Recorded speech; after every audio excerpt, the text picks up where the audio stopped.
I think it's a very exciting time in Australia now that we are moving to the non-valent HPV vaccine. So obviously we've used in our program so far the quadrivalent HPV vaccine, which the brand name is Gardasil, you'll all be familiar with. And the new vaccine is very similar to Gardasil in the way that it's made, but it contains an extra 5 types of virus-like particles against HPV.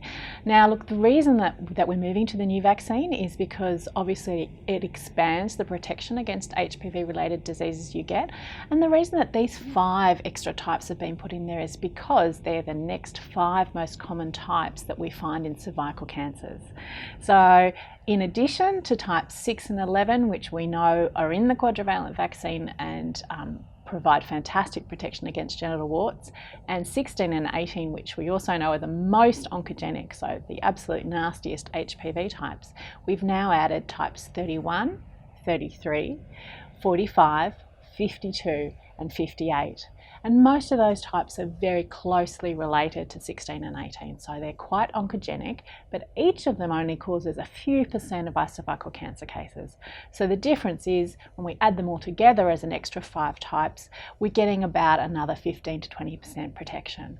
So a recent study in Australia showed that up to 93% of the cervical cancers here contain one of those types that we're now covering in this new 9-valent vaccine. So I guess it's very exciting in terms of the expansion of the protection.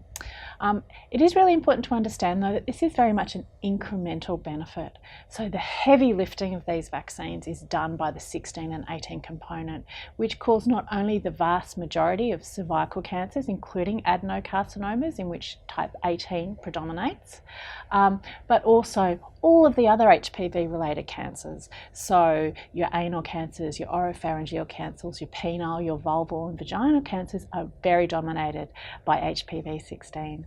So really the benefit of these vaccines is in protection against cervical cancers and cervical high-grade lesions rather than benefits across the spectrum of HPV related diseases.